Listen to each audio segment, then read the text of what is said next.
کہ سقراط سیر و تفریح کے لیے روز سیر کے لیے جاتے تھے کہیں، راستے میں کمہار مٹی کے برتن بنا رہا ہوتا تھا۔ سقراط اسے برتن بناتے دیکھ کر رک جاتا تھا اور بیٹھ جاتا تھا۔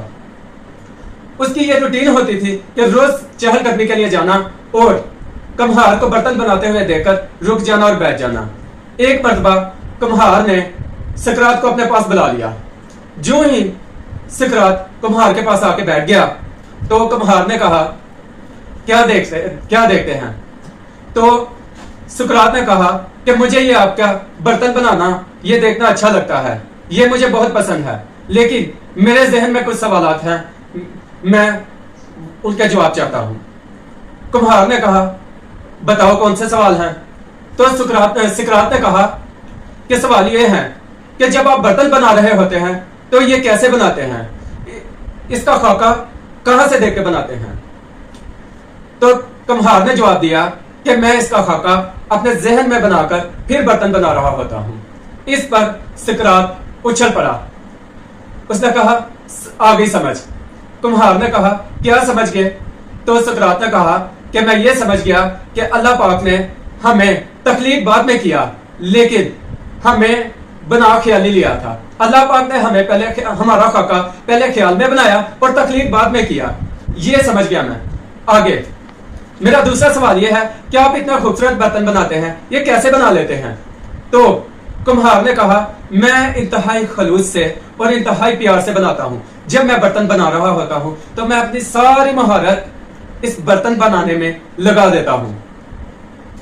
سقراط نے کہا سمجھ گیا۔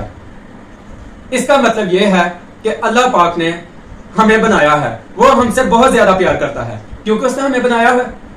اگر وہ پیار نہ کرتا تو بناتا ہی نہیں۔ خیر اس کا یہ بھی ایک ثبوت ہے کہ اللہ پاک ہم سے 70 ماؤں جتنا پیار کرتا ہے، 70 ماؤں کے برابر۔ تو ظاہر ایک ماں اتنا زیادہ پیار کرتی ہے تو اللہ پاک اتنا زیادہ پیار کر رہا ہوگا۔ اس کا مطلب یہ ہے کہ اللہ پاک نے ہمیں بنایا ہے تو اچھا ہی بنایا ہے، ہمیں غلط نہیں بنایا کیونکہ وہ تو ہم سے پیار کرتا ہے۔ خیر تیسرا سوال سقراط نے کیا کہ مجھے یہ بتائیں کہ آپ نے اتنا عرصہ ہو گیا کام کرتے ہوئے، کوئی آپ کی خواہش ہو؟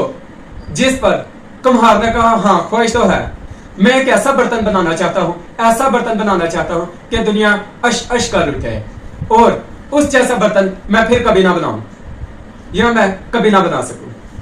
اس پر سقراط نے کہا، سقراط پھر اچھل پڑا۔ اس نے کہا سمجھ گیا، اللہ پاک نے بھی ہمیں بنایا ہے اور ہمیں تخلیق کیا، وہ ہم سے پیار کرتا ہے، اس نے ہمیں جیسا بنایا اس جیسا دوسرا کوئی نہیں بنایا۔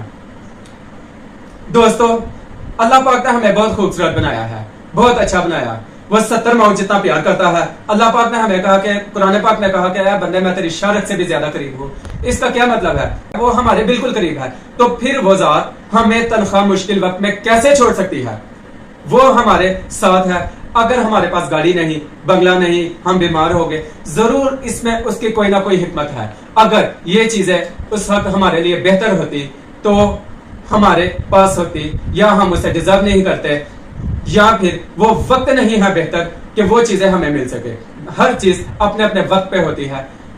اب یہی اس کا مطلب ہے کہ وہ ہمارے لیے چیزیں بہتر نہیں، اسی لیے ہمیں اللہ پاک عطا نہیں کر رہا۔ اللہ پاک نے ہمیں اشرف المخلوقات بنایا ہے، جتنے بھی جاندار ہیں ان میں سب سے ہمیں برتر بنایا ہے، ہمیں فضیلت دی ہے۔ تو اللہ پاک ہمیں شکر اور صبر کرنے کی توفیق عطا فرمائے، آمین۔